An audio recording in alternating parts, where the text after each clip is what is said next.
America Israel ಜೊತೆಗಿನ ಸಂಘರ್ಷದಿಂದಾಗಿ Iran Hormuz ಜಲಸಂಧಿಯನ್ನು ಮುಚ್ಚಿದೆ.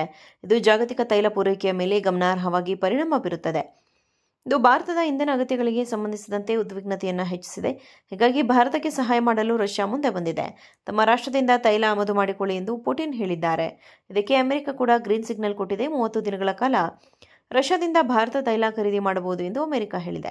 ಒಂದು ಸಮಯದಲ್ಲಿ ಭಾರತ ರಷ್ಯಾದಿಂದ ತೈಲ ಖರೀದಿ ಮಾಡುತ್ತಿದೆ ಎನ್ನುವ ಕಾರಣಕ್ಕೆ ಹೆಚ್ಚುವರಿ ಸುಂಕ ವಿಧಿಸಲಾಗಿತ್ತು. ಭಾರತವು ತನ್ನ ಕಚ್ಚಾ ತೈಲ ಮತ್ತು ನೈಸರ್ಗಿಕ ಅನಿಲದ ಗಮನಾರ್ಹ ಭಾಗವನ್ನು ಅರಬ್ ದೇಶಗಳಿಂದ ಈ ಸಮುದ್ರ ಮಾರ್ಗದ ಮೂಲಕ ಆಮದು ಮಾಡಿಕೊಳ್ಳುತ್ತದೆ. ಈ ಮಾರ್ಗವು ದೀರ್ಘಕಾಲದವರೆಗೆ ಮುಚ್ಚಲ್ಪಟ್ಟರೆ ದೇಶವು ಕಚ್ಚಾ ತೈಲ ಮತ್ತು ಅನಿಲದ ಕೊರತೆಯನ್ನು ಎದುರಿಸಬೇಕಾಗುತ್ತದೆ. ರಷ್ಯಾದಿಂದ ತೈಲ ಖರೀದಿಸುವುದು ಸುಲಭವಲ್ಲ. ರಷ್ಯಾದ ತೈಲ ಖರೀದಿಸುವುದಕ್ಕಾಗಿ ಅಮೆರಿಕ ಅಧ್ಯಕ್ಷ ಡೊನಾಲ್ಡ್ ಟ್ರಂಪ್ ಭಾರತದ ಮೇಲೆ 25% ಹೆಚ್ಚುವರಿ ಸುಂಕವನ್ನು ವಿಧಿಸಿದರು. ಇದರಿಂದಾಗಿ ಒಟ್ಟು ಸುಂಕವು 50% ಏರಿತು. ಭಾರತ ಯುಎಸ್ ಮಧ್ಯಂತರ ಒಪ್ಪಂದದಲ್ಲಿ ರಷ್ಯಾದಿಂದ ತೈಲ ಖರೀದಿಸುವುದರ ಷರತ್ತಿನ ಮೇಲೆ ಮಾತ್ರ ಭಾರತಕ್ಕೆ ದಂಡದಿಂದ ವಿನಾಯಿತಿಯನ್ನು ನೀಡಲಾಯಿತು. ಅಮೆರಿಕ ಇಸ್ರೇಲ್ ಜೊತೆಗಿನ ಸಂಘರ್ಷದಿಂದಾಗಿ ಇರಾನ್ ಹಾರ್ಮುಜ್ ಜಲಸಂಧಿಯನ್ನು ಮುಚ್ಚಿದೆ. ಇದು ಜಾಗತಿಕ ತೈಲ ಪೂರೈಕೆಯ ಮೇಲೆ ಗಮನಾರ್ಹವಾಗಿ ಪರಿಣಾಮ ಬೀರುತ್ತದೆ. ಇದು ಭಾರತದ ಇಂಧನ ಅಗತ್ಯಗಳಿಗೆ ಸಂಬಂಧಿಸಿದಂತೆ ಉದ್ವಿಗ್ನತೆಯನ್ನು ಹೆಚ್ಚಿಸಿದೆ. ಹೀಗಾಗಿ ಭಾರತಕ್ಕೆ ಸಹಾಯ ಮಾಡಲು ರಷ್ಯಾ ಮುಂದೆ ಬಂದಿದೆ. ತಮ್ಮ ರಾಷ್ಟ್ರದಿಂದ ತೈಲ ಆಮದು ಮಾಡಿಕೊಳ್ಳಿ ಎಂದು ಪುಟಿನ್ ಹೇಳಿದ್ದಾರೆ. ಇದಕ್ಕೆ ಅಮೆರಿಕ ಕೂಡ ಗ್ರೀನ್ ಸಿಗ್ನಲ್ ಕೊಟ್ಟಿದೆ. 30 ದಿನಗಳ ಕಾಲ ರಷ್ಯಾದಿಂದ ಭಾರತ ತೈಲ ಖರೀದಿ ಮಾಡಬಹುದು ಎಂದು ಅಮೆರಿಕ ಹೇಳಿದೆ.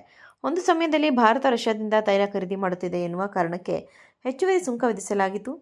ಭಾರತವು ತನ್ನ ಕಚ್ಚಾ ತೈಲ ಮತ್ತು ನೈಸರ್ಗಿಕ ಅನಿಲದ ಗಮನಾರ್ಹ ಭಾಗವನ್ನು ಅರಬ್ ದೇಶಗಳಿಂದ ಈ ಸಮುದ್ರ ಮಾರ್ಗದ ಮೂಲಕ ಆಮದು ಮಾಡಿಕೊಳ್ಳುತ್ತದೆ. ಈ ಮಾರ್ಗವು ದೀರ್ಘಕಾಲದವರೆಗೆ ಮುಚ್ಚಲ್ಪಟ್ಟರೆ ದೇಶವು ಕಚ್ಚಾ ತೈಲ ಮತ್ತು ಅನಿಲದ ಕೊರತೆಯನ್ನು ಎದುರಿಸಬೇಕಾಗುತ್ತದೆ. ರಷ್ಯಾದಿಂದ ತೈಲ ಖರೀದಿಸುವುದು ಸುಲಭವಲ್ಲ.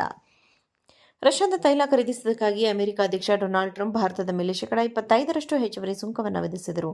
ಇದರಿಂದಾಗಿ ಒಟ್ಟು ಸುಂಕವು 50% ಏರಿತು. ಭಾರತ ಯುಎಸ್ ಮಧ್ಯಂತರ ಒಪ್ಪಂದದಲ್ಲಿ ರಷ್ಯಾದಿಂದ ತೈಲ ಖರೀದಿಸುವುದರ ಷರತ್ತಿನ ಮೇಲೆ ಮಾತ್ರ ಭಾರತಕ್ಕೆ ದಂಡದಿಂದ ವಿನಾಯಿತಿಯನ್ನು ನೀಡಲಾಯಿತು.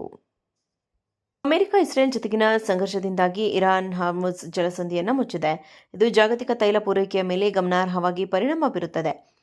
ಇದು ಭಾರತದ ಇಂಧನ ಅಗತ್ಯಗಳಿಗೆ ಸಂಬಂಧಿಸಿದಂತೆ ಉದ್ವಿಗ್ನತೆಯನ್ನು ಹೆಚ್ಚಿಸಿದೆ. ಹೀಗಾಗಿ ಭಾರತಕ್ಕೆ ಸಹಾಯ ಮಾಡಲು ರಷ್ಯಾ ಮುಂದೆ ಬಂದಿದೆ. ತಮ್ಮ ರಾಷ್ಟ್ರದಿಂದ ತೈಲ ಆಮದು ಮಾಡಿಕೊಳ್ಳಿ ಎಂದು ಪುಟಿನ್ ಹೇಳಿದ್ದಾರೆ.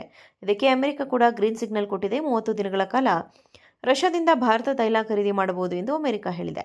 ಒಂದು ಸಮಯದಲ್ಲಿ ಭಾರತ ರಷ್ಯಾದಿಂದ ತೈಲ ಖರೀದಿ ಮಾಡುತ್ತಿದೆ ಎನ್ನುವ ಕಾರಣಕ್ಕೆ ಹೆಚ್ಚುವರಿ ಸುಂಕ ವಿಧಿಸಲಾಗಿತ್ತು.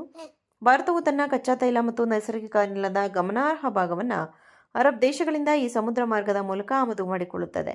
ಈ ಮಾರ್ಗವು ದೀರ್ಘಕಾಲದವರೆಗೆ ಮುಚ್ಚಲ್ಪಟ್ಟರೆ ದೇಶವು ಕಚ್ಚಾ ತೈಲ ಮತ್ತು ಅನಿಲದ ಕೊರತೆಯನ್ನು ಎದುರಿಸಬೇಕಾಗುತ್ತದೆ. ರಷ್ಯಾದಿಂದ ತೈಲ ಖರೀದಿಸುವುದು ಸುಲಭವಲ್ಲ.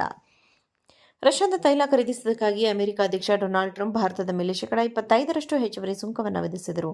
ಇದರಿಂದಾಗಿ ಒಟ್ಟು ಸುಂಕವು 50% ಏರಿತು. ಭಾರತ ಯುಎಸ್ ಮಧ್ಯಂತರ ಒಪ್ಪಂದದಲ್ಲಿ ರಷ್ಯಾದಿಂದ ತೈಲ ಖರೀದಿಸುವುದರ ಷರತ್ತಿನ ಮೇಲೆ ಮಾತ್ರ ಭಾರತಕ್ಕೆ ದಂಡದಿಂದ ವಿನಾಯಿತಿಯನ್ನು ನೀಡಲಾಯಿತು.